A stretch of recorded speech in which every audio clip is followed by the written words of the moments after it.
Hi guys, welcome back to Bar Exam. It's your girl, Allie Rayner, aka Al Rain, here to tell you guys about what's going down in the Bar Exam, aka Ethos Media Network universe. That was a lot. Anyway, anyway, I still have my OGs here. I got Eric G in the building. What's up, Eric? What's good, everybody? And then we also have Mr. Shane G in the building as well. What up? What up? How we doing? Good, good. Also, this is one of our first episodes of the new year. So welcome back, everybody. Happy New Year to you and yours. And today we decided to start it off with something a little bit fun, a little bit different. We love to debate on this show, but we decided maybe to play a little bit of a game. And we saw this one from online. We were definitely inspired by this game. So we had to do this one first to do it right. So basically, we saw this meme online that says, imagine it's 2006 and you have a 50K budget for a feature. 2006, apparently 50K could get you a lot. Now in 2024, I don't know if that'll really get you too much of a feature, but back in 2006, that was plenty of money to get these people. So Shane, can you throw it up on the board so they can see who we're playing for? So we have Jeezy for 50K. We have T.I. for 50K. I want to say, who is that, Shane? I always mess this up. Young Dro. Young Dro. Thank you. And then we have Boosie for 25K. Then we have Gucci for 25K. And then I want to say, is that Yo Gotti? It is Yo Gotti. Yo, he used to look so different. Okay. Okay, and then we have Yo Gotti for 25,000. Man, look at all them big ass white tees. Look at all them big Gotti ass. Huge headband. Yo, the headband. That's my era right there. Man. That's my era right there. When I was outside for real, that's exactly how I was dressed right there. Yo, so you were wearing 90 degrees in a Man, big what? in a 2XT. The big tall tee from Foot Locker, though, the one that went down to your knees, and then you had to clip your neck tail on your belt, and then tuck the shirt in on the side. That's how we all did it. You know what I'm saying? I love it. And the shorts was extra long too. Yeah. They look like they were pants. I don't even know why you were wearing shorts. You might as well just wear pants. They were like it was like baggy capris. Jinko jeans. Yeah, it looked like Jinkos. Oh man, what a time to be alive. Okay, so what the fuck is Young Dro wearing though? Because it was the sunglasses and like. So he was on his preppy shit. He used to be on his preppy shit. So his whole thing was like, cause he was like, remember when Kanye came out and he was wearing like the collared shirts and like the button downs and stuff like that. Young Dro kind of took that approach, but tried to make it a little bit more hood. So he would wear like that, but then he would wear like some Lacoste shorts with some Air Force Ones that are the exact same colors as the rest of the outfit. And then with the Lacoste hat to match. Yeah, and then his car would be the same color. The car and the rim combination with the interior and all that. Like that was Dro. So yeah, so this nigga was planning out his outfit like a month in advance. Young Dro faithfully had a lyric to match every single one of his car colors. As you should in 2006, apparently. I love it. Okay, so all right. I don't know who wants to go first. Eric, do you want to do the honors and go first? Tell us who would win your feature money? Oh yeah, this is easy for me. So I picked two people who, back in this era, I'm pretty sure the year was 2006 too. But these two did a Gangsta Girls mixtape together. So I picked Gucci Mane and Yo Gotti. Just because back then they were at the time, like the combination of them two were just dropping some of the best shit together, and they got it on a couple of different examples. For Gucci, he has the song "Ridiculous" on that mixtape. Yes, sir. And, that's probably one of my favorite like starts to a Gucci song, like period. And it goes a little something like, ridiculous. Yes. It's hilarious. How your girl is staring, kid. All the flows are characteristic and ain't no comparison. My clarity is excellent. Brightland cost your budget, bitch. That's why a nigga flexing it. Could have bought a mansion, but I bought a necklace. Could have bought a Bentley, but instead I bought a Chevrolet. Don't consider ridiculous. Think I'm sitting on switches, bitch. Now them ain't no switches, bitch. It's Chrome sitting on 26. 26. Yeah. So Yeah. yeah, that shit goes crazy. That's probably my favorite song off that project.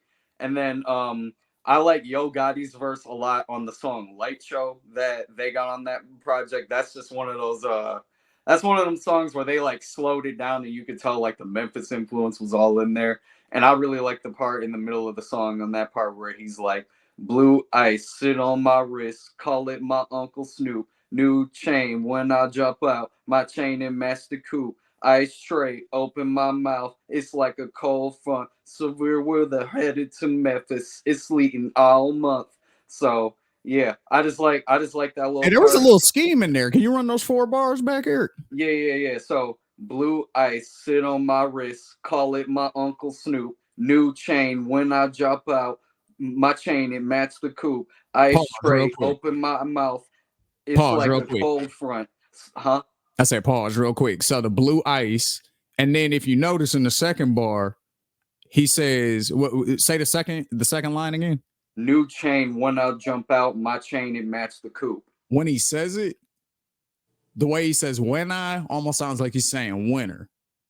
Like winter. Like the I didn't even notice that. So he's scheming a little bit. So there's the blue ice, there's the winter. Now say the next line. Gotcha. And then the next line, ice tray, open my mouth. It's like the cold front.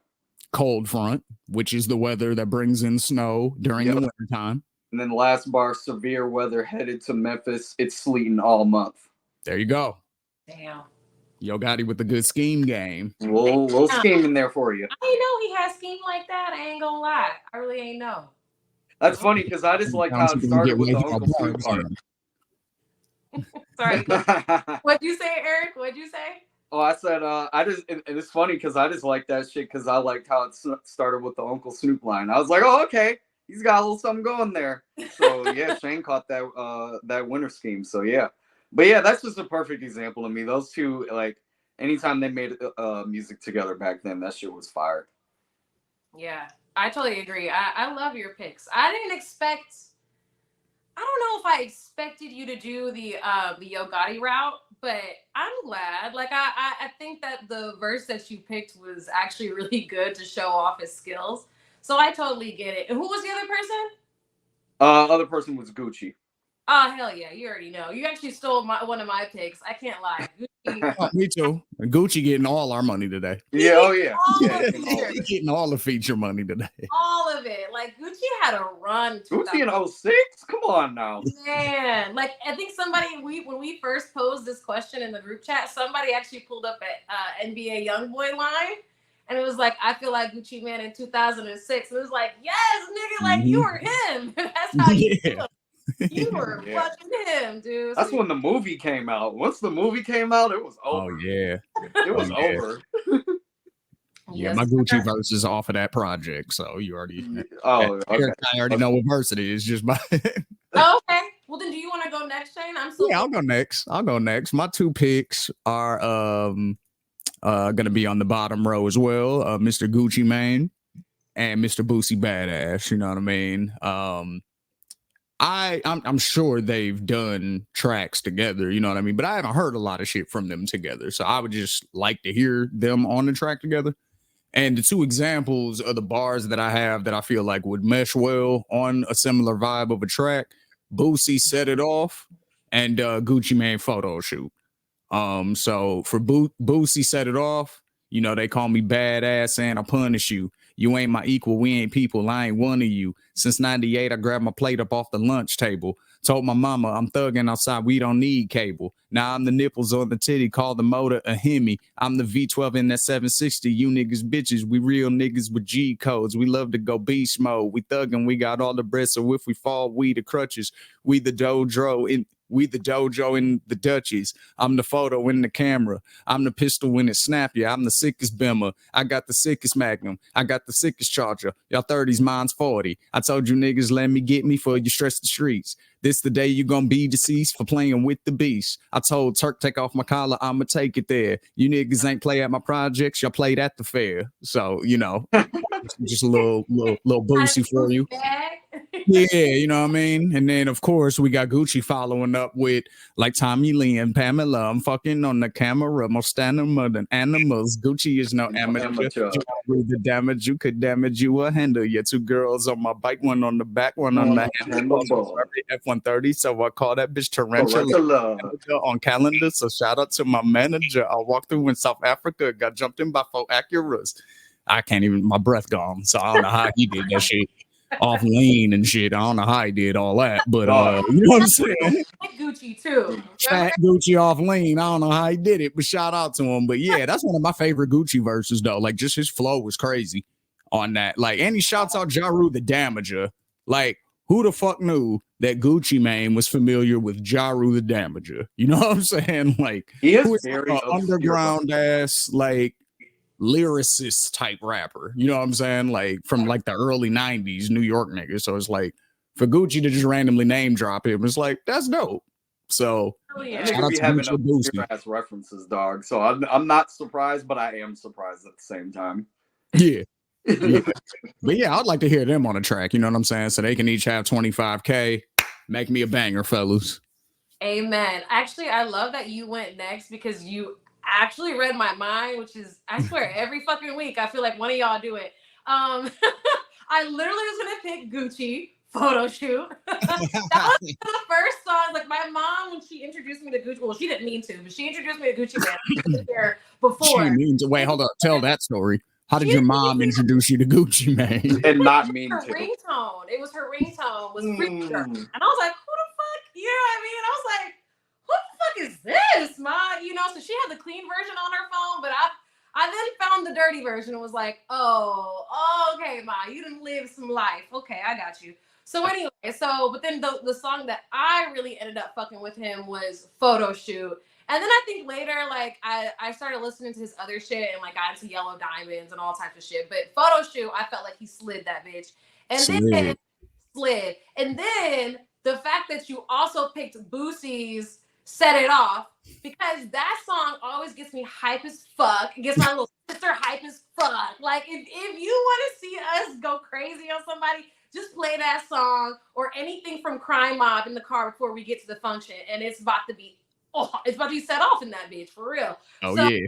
I love that you did that. And I felt like, I don't know. I felt like Boosie did better in it, like lyrically in this song than he did on Wipe It Down. Like I think that everybody knows him from Wipe It Down, but like Set It Off was like, oh yeah, Wipe It Down was just a vibe. That was it. You know what I'm saying? That was just a vibe to be in the club. You turned, you good. That was it. Whereas this was like, nah, I want you niggas to feel what I'm saying. Like, exactly. And so I feel like if there was a song with Boosie and Gucci, it would be really hard to decide who's gonna do the hook though, because Gucci got some hooks, but I feel like Boosie is just like more known for his hooks than like all of his like lyrics, if that makes sense. So I don't know, who would you have as like the person in charge of the hook, Shane? That's a good one.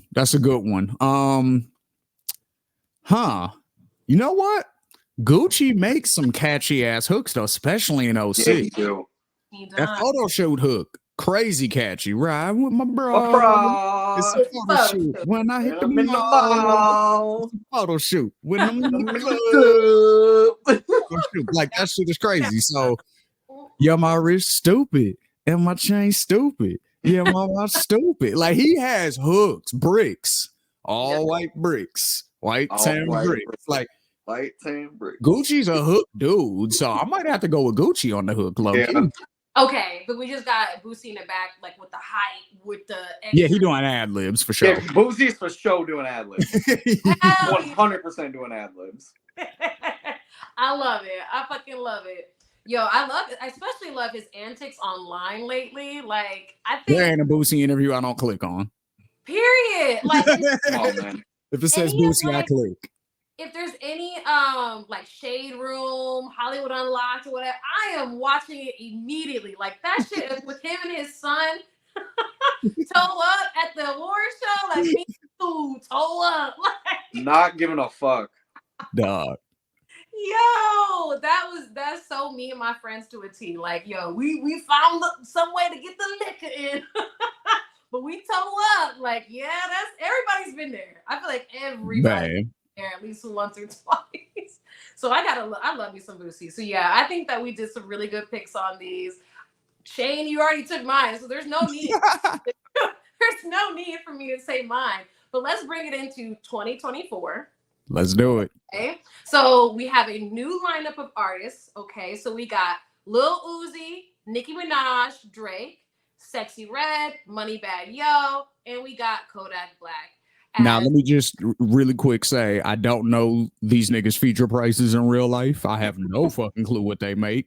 We're doing this based on, as you can see at the top of the screen, a 2006 budget. So it's 2024. We're using 2024 artists, but we're doing it with an 06 budget just for easiness. Okay, Jill, that clears it up for everybody at home. Okay, so we only got $50,000. We got 50K. And we gotta get the best feature that we possibly can out of this. All right.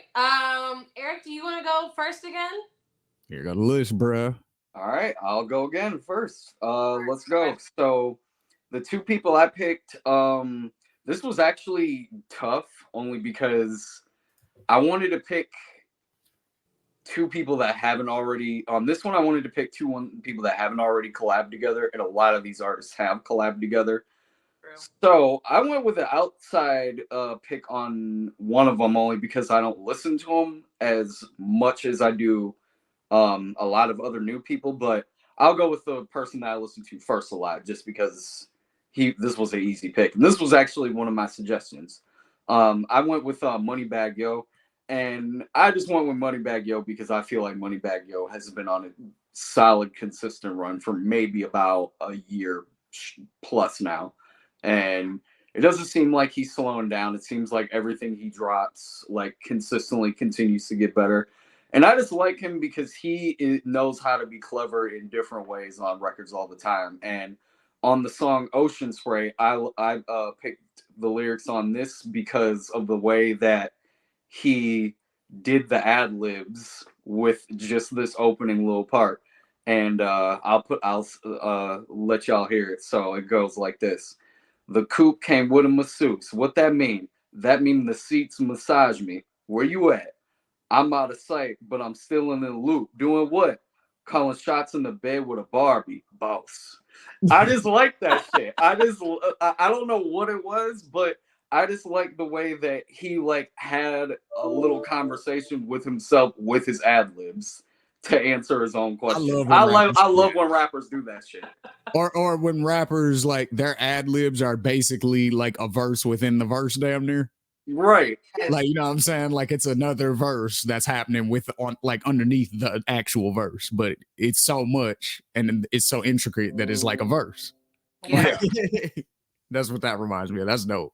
Yeah, and he does that a lot on songs where he'll just answer his own question with the ad lib on verses and shit. I love when he does that shit. So I like that shit.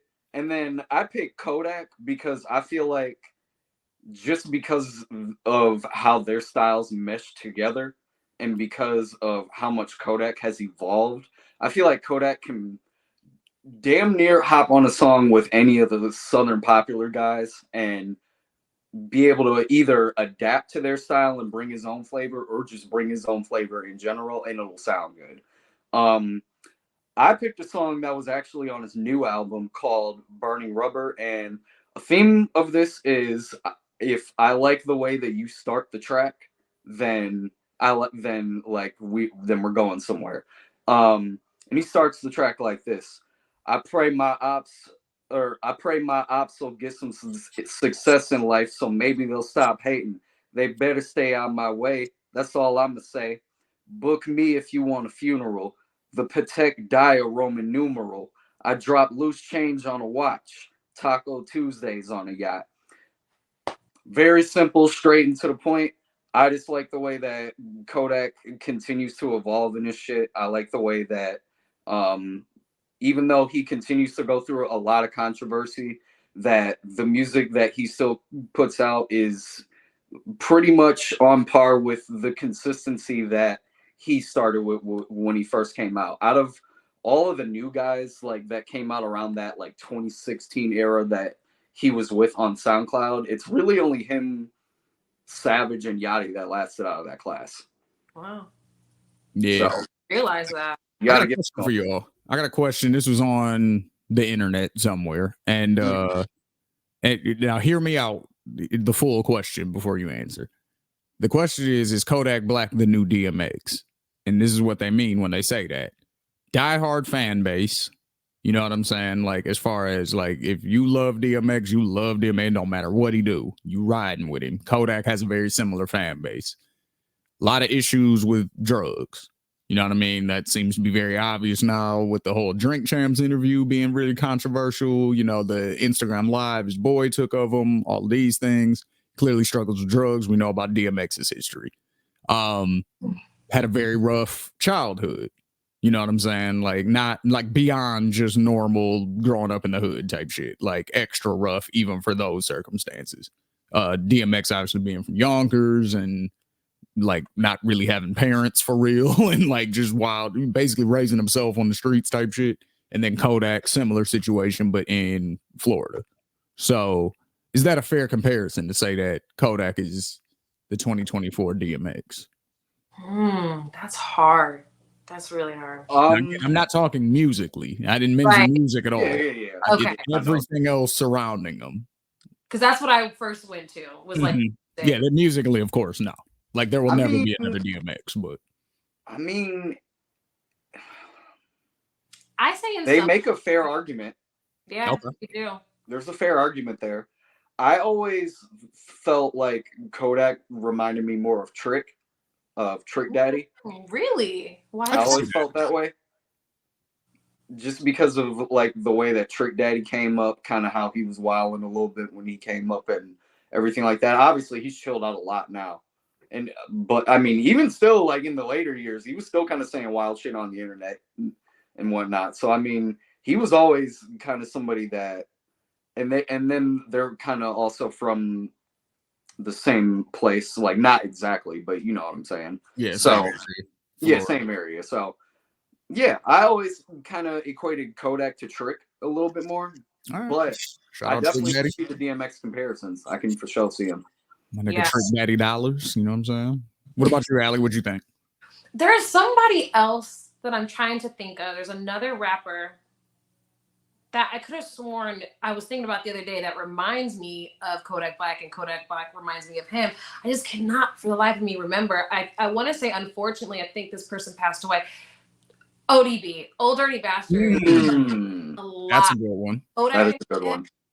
For me, you know, past the music and stuff like that, but like when I think about like the archetypes and like you were saying, rough neighborhoods they come from, drug use, immense talent, unique voices, you know what I mean? Like interesting perspective, like fun, they're different, you know what I mean? They don't always take themselves super serious when it comes to tracks and stuff like that. So like, you know, I feel like he reminds me a lot of ODB, and I also feel like ODB had moments when you could kind of tell like this might have been a red flag, you know what I mean? Where like he was drunk somewhere or turned up somewhere, and people, you know, from the outside looking in were probably like, does he have friends? Like, do people really fuck with him, like, and care about him, the person, or do they just want him to be a rapper and be a character for entertainment, you know? And so I kind of get the same vibe from Kodak, and I worry about him because we know what happened to Old Dirty Bastard, you know? So, I mean, unfortunately, like this is like a bad comparison conversation, but if we're just going with the one that I think reminds me the most of Kodak, I think, Allie, you are hit the nail on the head with ODB. Yeah, I think so for sure. Yeah, so hopefully, I hope that the story isn't going to end the same, though. That's the only thing for me. Yeah, hopefully he learns from it. You know, shout out Kodak for sure. Yeah, for sure. And whoever is his friends or whoever is in the industry that fuck with him, like, y'all need to do better, please. Be his actual friend, please. Yeah, please just stop letting him go on live. Yeah, and we just lost too many people like that to drugs, to, you know what I mean? So many talented artists, whether it was hip hop, whatever it was. It's like, I'm just so sick of hearing these headlines of people that, you know, pass because of like things that are preventable. If you Yeah. had a piece, it's different. You know, I could understand it, but like this stuff where it's like there is no, it's not really, you know what I mean? Not like you caught a flu bug or something like that. Right. Like, Right. so No, I totally feel you. Yeah. so I do think that it's a matter more of like self-control, you know what I mean, than anything else. But that's just my little take on it. I'll leave it alone. But I do like your picks. And actually it was surprising, actually. I'm surprised that you picked Kodak Black, Eric. I'm not gonna lie. Like, just because, not that he doesn't have a great fan base, it's just that he seems like somebody who'd be hard to get into the studio and to like get him to sit down and to actually want to, you know, That's true. Yeah, that's a good point. Might be hard to work with. You might gotta well, I mean, this is back in 06, so you can't really do the email shit. So yeah. Right. No, you had to get it. Yeah, you might just have to go round that nigga up or something, man. I don't know. For real, round his ass up. Okay, so get your ass down, boy, and record this shit. Right. For real. 50 bands right here for you, or 25 rather. And they said, like, back in the day, ODB would do some shit, like he would be like, oh yeah, like you want to pay me like 20,000 to go record this shit, and he'd be like, all right, cool. He would go to the studio, and then he wouldn't really lay shit down. He would fuck around, smoke, drink with everybody, and then once your session was done, you look like, nigga, where's my fucking verse? And he's like, oh, dog, send me another 20K and I'll lay that shit. You know what I mean? You paid double. You might not even got it laid on that second one. You might end up paying this nigga 3 times. And it's like, but if you do pay him the second time, then you might end up with the Mariah Carey verse. You know what I'm saying? So it's like you're taking a chance. Like, and that's what old dude said when he was telling the story. He was like, "Yo, I kept having to go back to the label and be like, oh, you're not gonna believe this. He didn't do it. He want another 25,000." And they were like, "Sign the fucking check." Like, and they were right. Shit, it's a hit now. He's still in it. So it was worth it. He's worth the money. So anyway, great picks, Eric. Shane, do you want to go next, or do you want me to do mine? I'll go next because I only got one on mine. I'm using my 50K on Drake. Okay. And the reason why is because I need this version of Drake to come back and rap on one of my records. You know what I mean? If I'm paying for the feature, I need this version of Drake. Okay. From Don't You Have a Man, featuring Dwayne and Little Brother. This is very early Drake, you know what I'm saying? So where'd you pull this fucking out of? Like, what? Oh, from is this comeback season? Comeback season. Yep. Yeah. Okay. Yep. This is from before So Far Gone. So yeah, this is like early Drake. Like fresh out of the grassy Drake. So, you had to. This is people didn't know about this until So Far Gone came out, right? And then they had to go back and catch up. Like, yeah this is so. Why you over there looking at me? Why your man standing right beside you? That temporary happiness he might provide you, but you know, and I know that nobody gonna do you like me. Trying to save you like a goalie in line of sight. I know that you feel it. I'm kind of like I don't really want to hit this girl, but you want the chef stick like Napoleon Dynamite. Well, I'm gonna give it to you, honey bunches. You feel it all on your ribs like some tummy crunches, and all the other girls all up on that subtle shit. They don't want to cut. They want a rapper to cuddle with.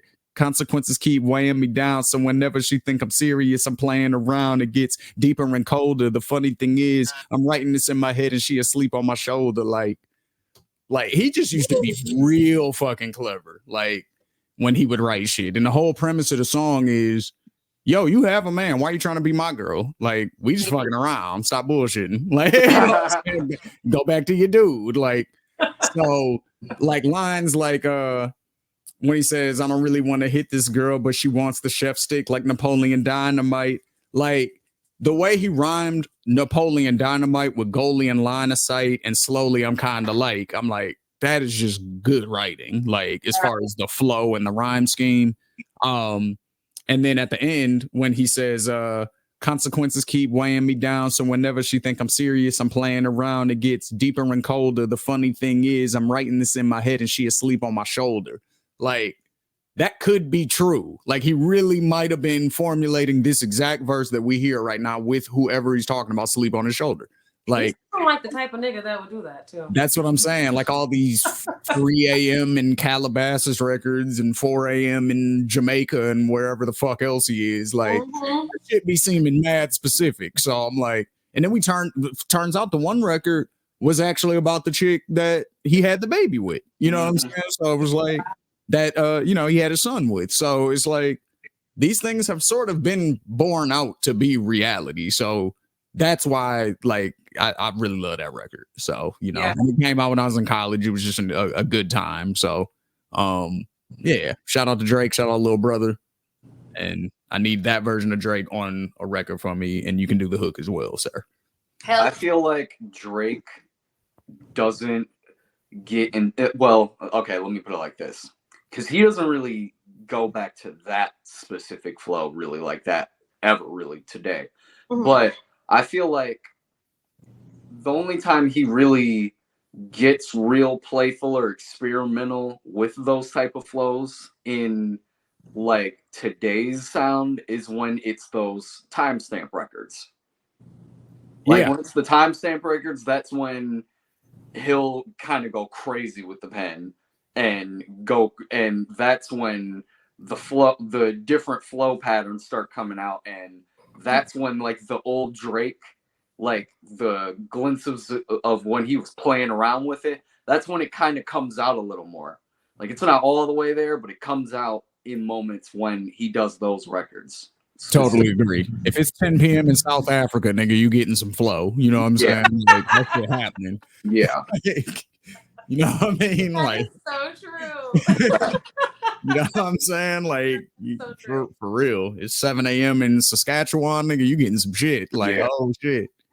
Yeah, don't let him put a timestamp on it. Right. What this nigga talking about up in the mountains late at night? What's up? That up if he's putting a timestamp on it. Yeah, you know what the fuck is up. I love that you picked that song in particular because I actually I was debating between Nicki Minaj and Drake as the artist that I was gonna have as the feature. So I'm glad that you went with Drake, but you went with that verse in particular, and I actually was thinking the same thing in terms of like I kind of want the old Drake back. Now the only time that I've seen him kind of be the old Drake is recently. You know how he dropped what was it called? What is that damn? What is the latest one that he just dropped? What's the album? The project or the song? The album. The album. The album was For All the Dogs. Thank you. For All the Dogs. Sorry. Because what I like though is when he did the extended version, Scary Hours 3. You know what I mean? So like I like that he added in there the song Stories About My Brother. That song is fire. Yes, it is. And I felt like that was one where I listened to it and was like, dang, this kind of reminded me of the old Drake. You know, like, damn, it took you this long. It took niggas talking shit about you on podcasts to finally get some of this out of you. And I liked it. So for me, I'm trying to think which one I like the most. Okay, we'll just go with this verse. So he said, I told Lee to put him in the car, but don't pistol whip him. And definitely don't shoot his ass like get you permission. People got a heavy misread on my disposition, talking loose, then hit me after on some, please Drake, listen. Energy they be bringing is inconsistent. I got 2 Virgil Benzes, one that I'm whipping right now, and the other one I'm keeping in mint condition. And niggas bound to slip eventually like they sent permission. Imagine us getting our validation from an ex-musician, searching for recognition. Same story every time, they heckle and repetition. I'm on top of the mountain, these niggas still down at base camp. They plan the expedition. I'm sorry, I messed up that last part. But that permission slip line was fire, first of all. That was a hard ass line. Like, and then second of all, pew pew pew, Joe Button. Pew pew pew. Yep. That's all that was. Yo, like he went for these niggas that used to be musicians. I was like, oh, okay, yep. From ex-musician, ex-musicians, yeah. Same story every time. They heckle in repetition, like yeah. And he's talking about you at the bottom of the damn mountain, nigga. And he's talking about you at the top. Yeah, he slid on this. So this was the one that I was like, finally, like Drake, like, final fucking link. And I'm sure even Joe was at home like, nigga, finally. And he didn't even come on the pod and even admit it.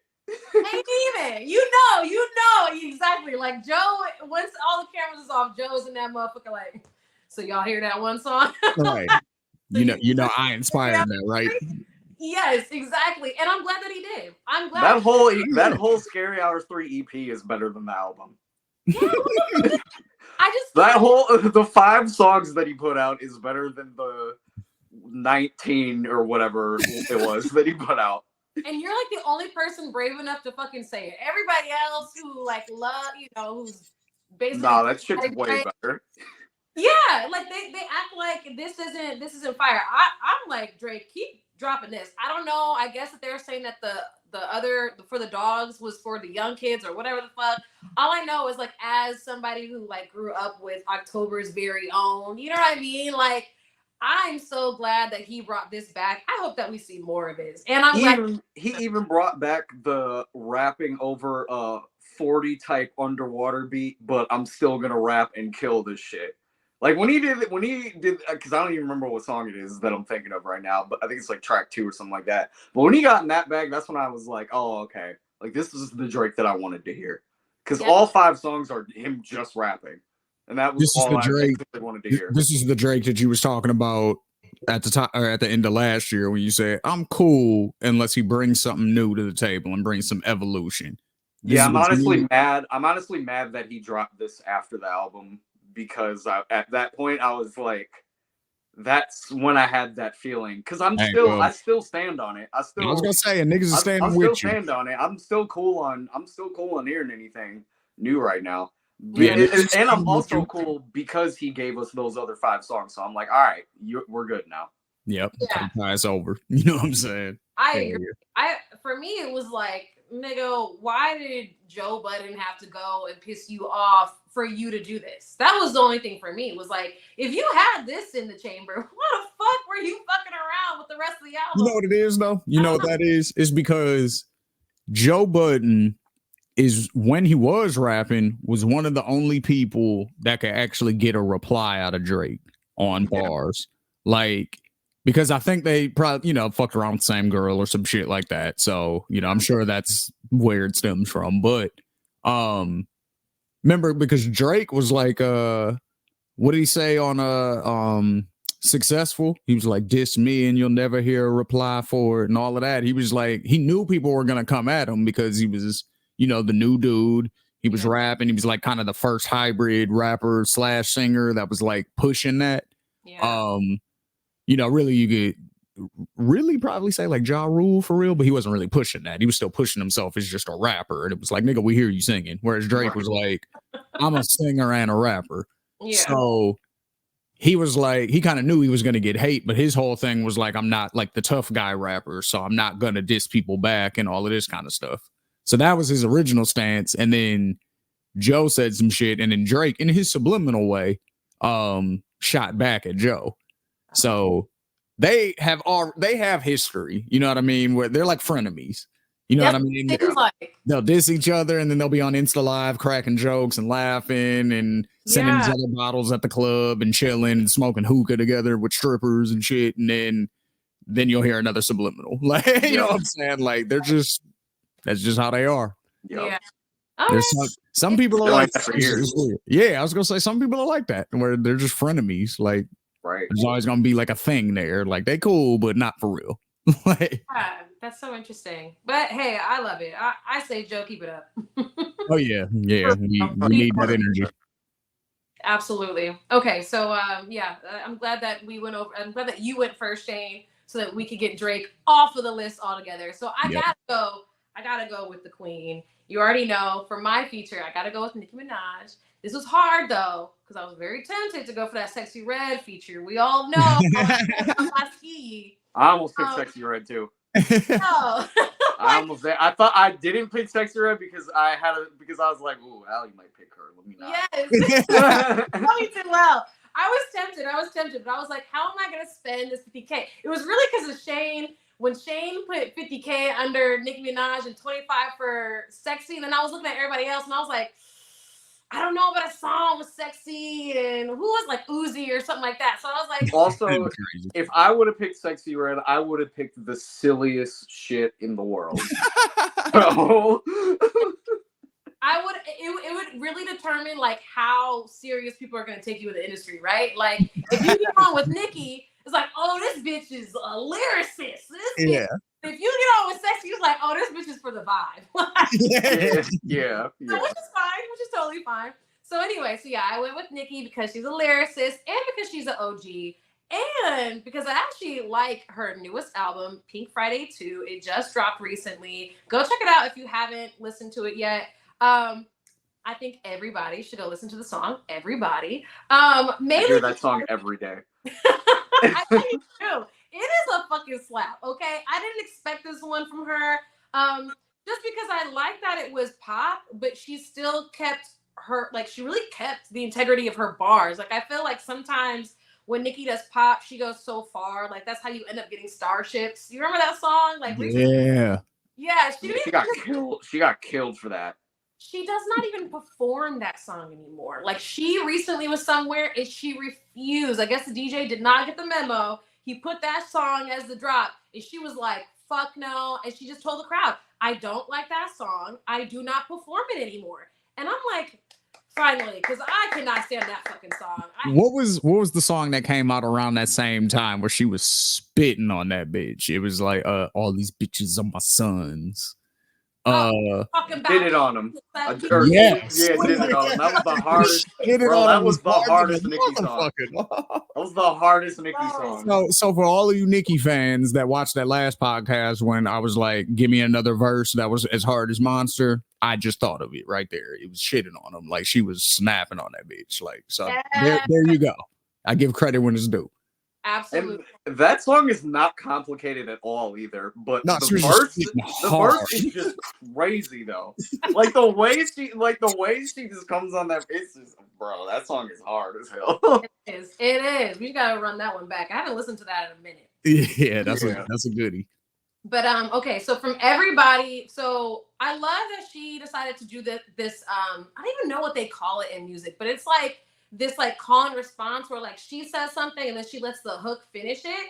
I love that. I love when people get like just creative. And so this is the part that I was like, okay, this bitch is coming back and she's not playing with y'all. So this is what she said. She says, we gonna spin and kill everybody. These bitches fuck everybody and they get telling on everybody. Like she just continues. Oh yeah.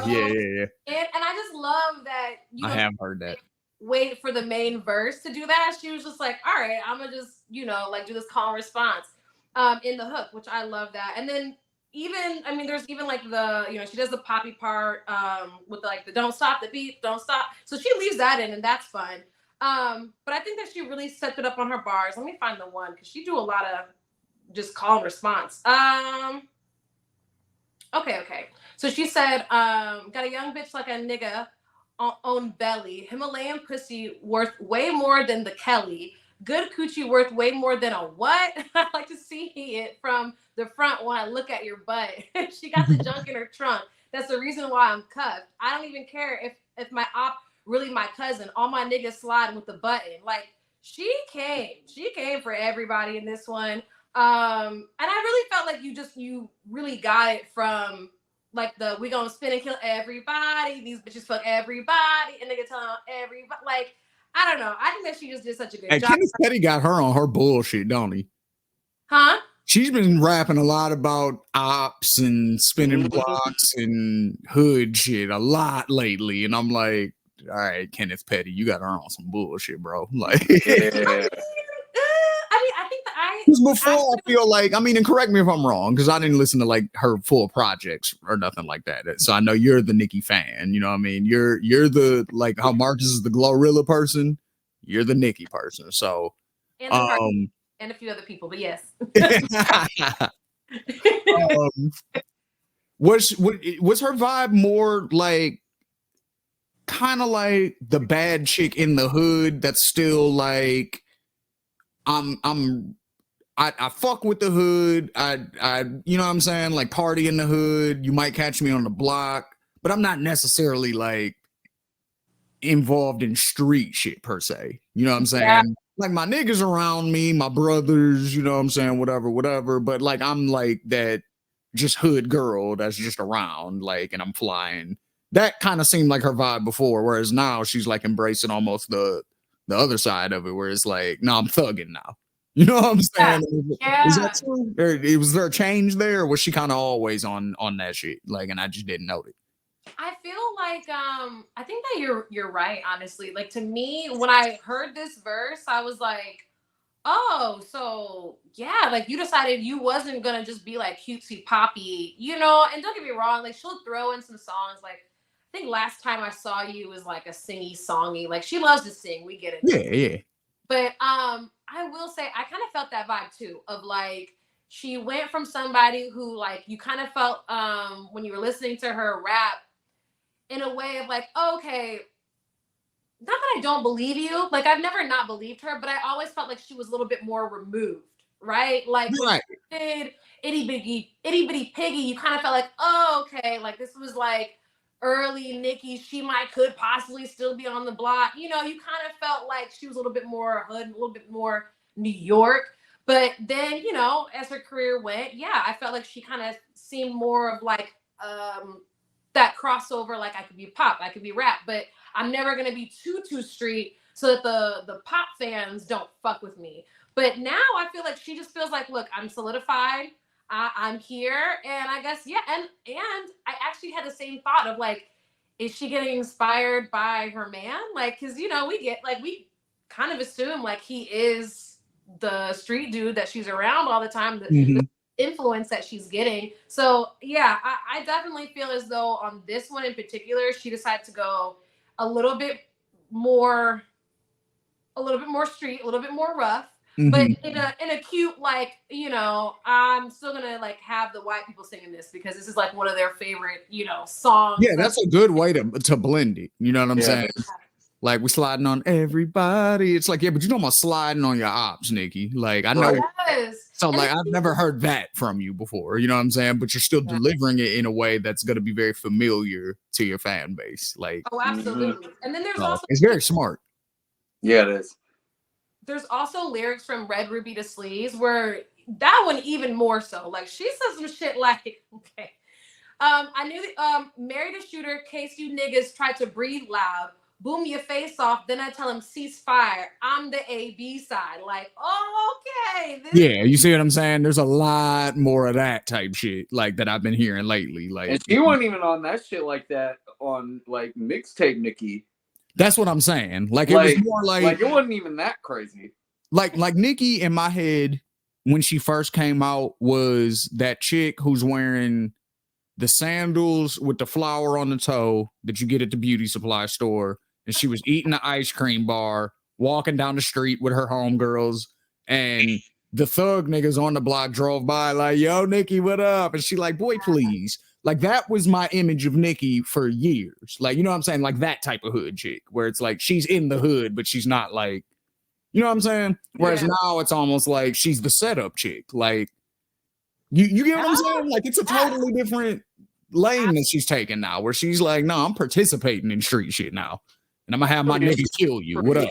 Like, honestly, I almost feel as though I feel like this new energy from Nicki kind of started around the time, like, okay, so remember she got married to him, right? And then she was kind of quiet for a second, and then girl came out that had like old charges against her husband for allegedly for sexual assault or something like that went down.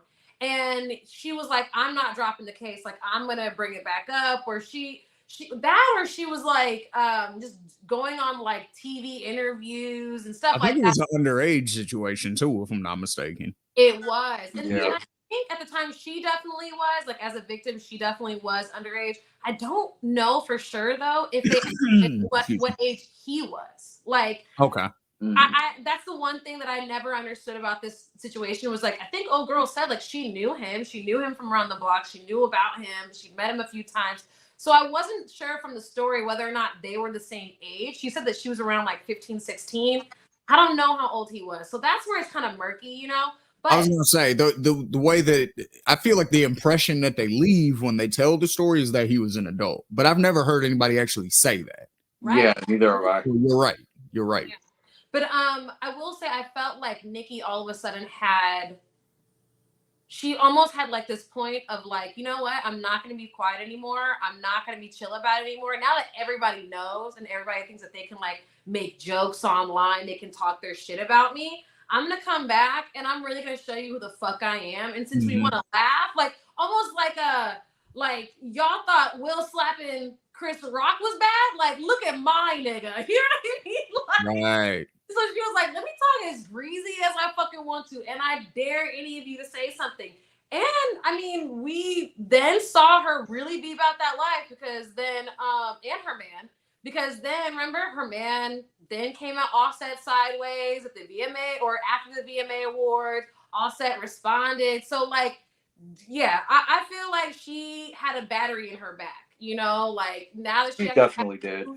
You know, now she got something to be mad at niggas for, and she feel like y'all talking on my name, like I'm not the queen, all that. So I feel like it definitely came with that type of energy on this album for sure, especially in Red Ruby the Sleeves.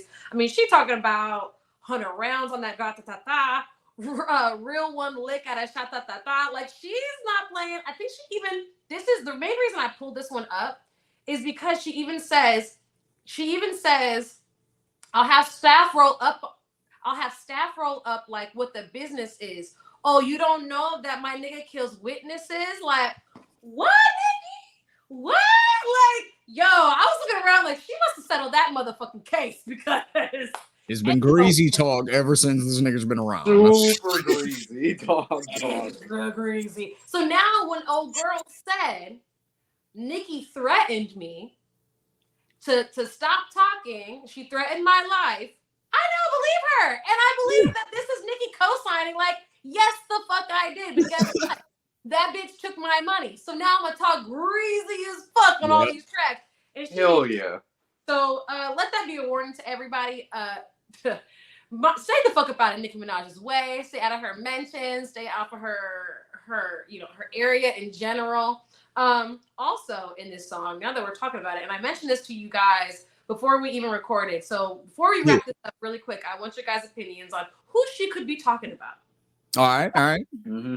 She says 700 on the horses when we fixing to leave, but I don't fuck with horses since Christopher Reeves. Now we said this line a couple times. We thought it was dope because it was like, oh damn, who thought about Christopher Reeves in so many years? I think I want to say Eminem might have used a similar line some years back. Multiple Christopher Reeves lines. Multiple, yeah. He has a bunch of them. Her and Em are friends, so I kind of understood it a little bit. But I was online and I saw that she had an interview with Funny Marco, and he asked her about like, was there anybody on the album that didn't get featured that she wanted to? They just couldn't come through or whatever. And she said there was an artist that she wanted to have featured on a song called Cowgirl, and that she hit up this person, but she got the verse, but she ended up pushing back Pink Friday too. Like she kept pushing it back because she just didn't feel like it was ready yet. This person, she then like came back to and was like, hey, I'm finally ready to drop it. Can you clear your verse? This person then said, this is what Nikki claims that this person said. This person said, I'm not in that era anymore. Now, mind you, this is a song called Cowgirl. Mm-hmm. And Nikki was very particular in saying era. So what artist comes to mind when she says a line like, I don't fuck with horses since Christopher Reeves? Like, who could possibly be the person she's talking about? Let's have a little bit of fun with it before we just give it away. You know, let me ask questions. I'm going to lead the audience to the water and see if they will drink. Okay. So, cowgirls. What do cowgirls ride? They ride bulls and what else do they? Horses. They ride horses. Okay, right. For sure. Cowgirl is the name of the song, right? Right. The name of the song. Right. Horses are referenced in that bar that you just brought up. Mm-hmm. Okay. Where name some states that cowgirls might be from. You know what I mean? Oh, maybe. Texas. That's definitely a solid choice. You know what I mean? You throw some out there. You know, Arizona. There's just cowboys and cowboys here. You know, Kentucky. I'm sure there's plenty of horses. Yeah, for sure. Nobody famous in Arizona though. So you never know. New Mexico, maybe. You know what I mean? I don't think she's talking about Exhibit though. So you know, we can move. push him to the side. So, I don't know anybody else famous from there. So Texas is probably a safe bet. I didn't know Exhibit was from there, by the way. But anyway, yeah. He's actually from Detroit, low key, but he grew up in New Mexico and then moved to LA and then just kind of claimed LA for the rest. They let him rock. So he was like, I'm with Snoop and Dre now. They was like, all right, cool. All right. But so Texas, cowgirls, horses. Was another name for a horse? Maybe, you know what I mean? I mean, who was it recently? Wasn't it Nicki who recently said that Beyonce paved the way for female rap? Was it Nicki that said that? It was somebody said that. Trina. Shout out Trina. You were very nice when I met you. Shout out to you. Yeah, so definitely not Trina either. She's not from Texas. She's from Miami. So what is Trina, she used to back it up, you know what I'm saying? She was known for that. There's another rapper besides Nicki who's known for that. Is that right? Yeah. And she's even from Texas, in fact. And her name actually is synonymous with horse, a female horse specifically. Is that right? I believe so. And she's also shitted on consistently on the show Family Guy by all of her family, you know what I'm saying? Yeah. I get it now. Yeah. I'm getting there.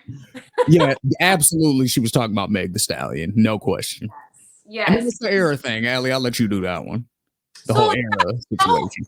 Remember when Megan had her hot girl era, and we actually even mentioned it on the show here, when she first came out, we all loved the hot girl era, twerking and all that kind of stuff.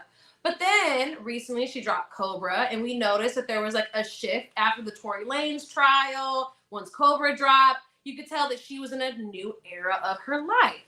So did she ever say that? Did she say the words era specifically talking about herself? Like she never said like that in terms of like I'm in a new era, but she always said like this is the hot girl era, like this is for the hot girls, this is for the hotties. So yeah, like and she's not in that era anymore. Right. Yeah, Hot Girl Summer ended up becoming Hot Girl Era because it wasn't just Hot Girl Summer anymore. It wasn't. It got stretched out at a certain point.